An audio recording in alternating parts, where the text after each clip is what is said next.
Здравейте, аз съм Даниел Васев, но всички в офиса ме наричат Дани.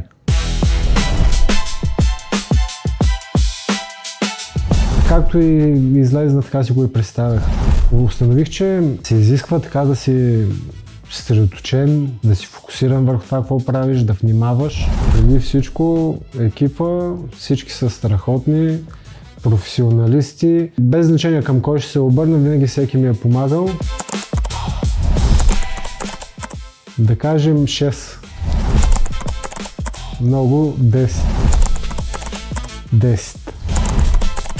Минус 1. 5. 9. Бяло. Че обичам природата, може би. Вниманието. Голяма компания. Може би да летя с самолет. Предизвиквам Сиси. Заповядай на стола. Направо почнах да се изпотявам много тук. Аз забравих, че трябва от 1 до 10. Ама аз наистина обичам природата. И що се смеете така? Обаче забравих да гледам в камерата. Не знам колко често съм гледал в камерата. Готови ли сме? Супер!